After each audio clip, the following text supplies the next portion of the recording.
When you are buying a company, the seller always has the advantage. When you buy an agency, the founders and management team, they need to stick on board for a while.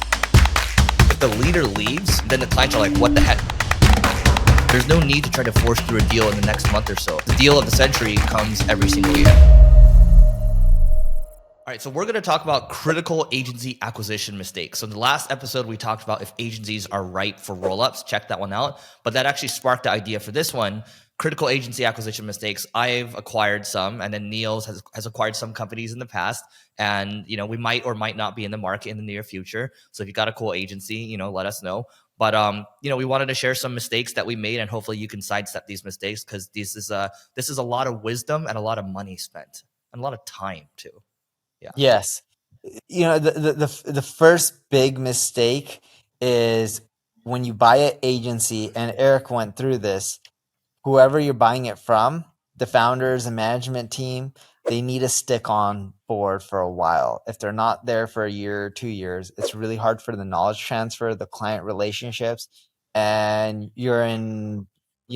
expect a world of hurt if you're not retaining the top talent whenever you acquire, because the agency is a people business. The people is really what matters. The people is what's driving the revenue. The people, it's what's reducing the churn. And if you just do a change of all the people or the main people, you're going to have a lot of issues.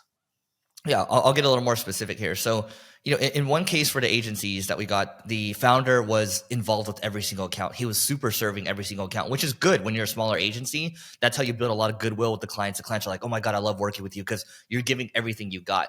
And the thing was, in this situation, they were not doing any one-on-ones with their staff. People were getting burnt out. And at the very end of it, people were just tired, right? And so they were just sprinting the whole time. Now, that's not how we worked, right? Now, what happened was, in that situation, so the founder basically left immediately, right? And so basically what matters is, and this is not anybody's fault, I would say, it's just if anybody's to blame, I'm to blame, right? So the way you want to structure the deal typically is you want them to stay on for an earn out period. It could be from anywhere to 2 to 4 years, right? That way incentives are more aligned, because if the leader leaves, then the clients are like, what the heck? Because the leader's on every single account, right? And then there's also the lieutenants of the leader too. They all look up to the leader. And what happened immediately after was like one of the key lieutenants left, right? And so it starts to become really shaky immediately because you're integrating. Business is chaotic, right? So you're integrating two chaotic organizations or organisms together. It might not take. It's like when you put a new organ into your body, it might not take, so it might get rejected. So that's a key thing.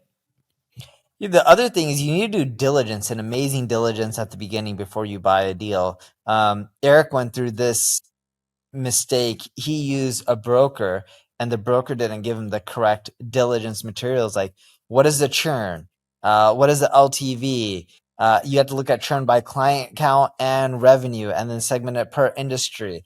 How many units or service items are they selling per client?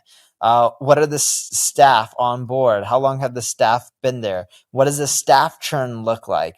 Like, these are all very important questions. What is their key differentiator in the marketplace?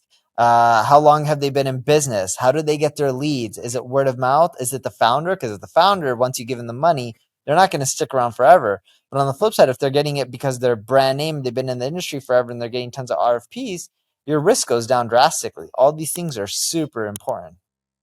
Yeah, so I'll share a couple things because these are mostly my stories.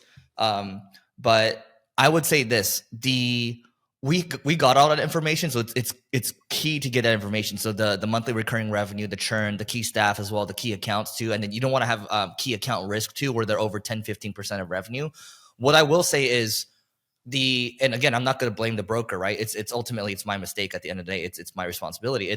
We pushed the deal through too quickly because the broker was like, hey, let's get it done. And it was happening on both sides. Let's get it done. It's like, no, like reality is these deals take probably a couple months of due diligence, 4-6+ months or so, right? But you're constantly communicating, you're meeting with people. And it's because by the way, I'll say this other thing over here. When you are buying a company, the seller always has the advantage from an information standpoint. So you got to take your time doing the due diligence because you got to figure out how to decrease. They're always going to have an advantage, but you got to decrease that advantage as you talk to them.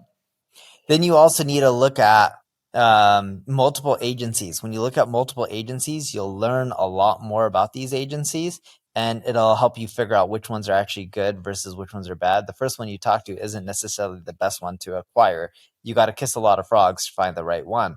And when you're kissing these frogs, make sure that they're providing things like audited financials. If they don't, you should have someone review the financials to make sure they're actually accurate and there's no fraud in there. Have good lawyers in the process. This will all help you avoid mistakes as well, because they'll tell you what to look out for. But these are just some common things. And I really believe it all starts with diligence when it comes to avoiding the mistakes.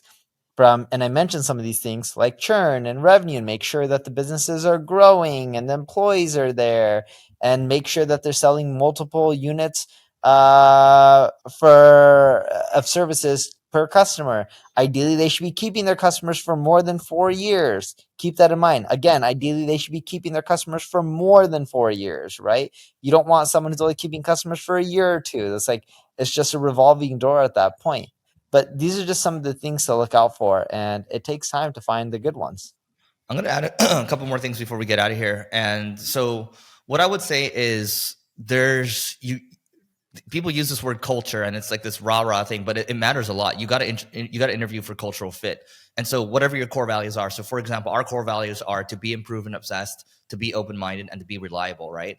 And so what with one of the agencies we found out after we did the acquisition that people were going to yoga classes during client calls, right? And it's like we didn't know that because we didn't do enough due diligence quickly enough. But I would also say this: you got to talk to the people when they come into the company too. You got to make them feel at ease, and you got to help. You got to constantly communicate. And you, as the leader of the company, you can't just abdicate your responsibilities. You can certainly delegate some of them, but you have to be on top of it. You have to be very close to it. I would just say on my end, I wasn't as close as I would have liked to be with these acquisitions. And so now there's a scar tissue on my side where it's like, okay, it's very clear what we need to do next. So, high level again, if we're to recap, is say, do your due diligence, right? Keep the founders on, and for probably 2 to 4 years or so, just make sure incentives are aligned. Make sure there's a cultural fit as well. Like Neil said, kiss a lot of frogs, right? And take your time with this stuff. There's no need to try to force through a deal in the next month or so, because the deal of the century comes every single year. Yep. All right. Cool. That's it for this episode. Make sure you rate, review this podcast. We really appreciate it. Give us those 5 stars. We'll see you tomorrow. And check out this video over here.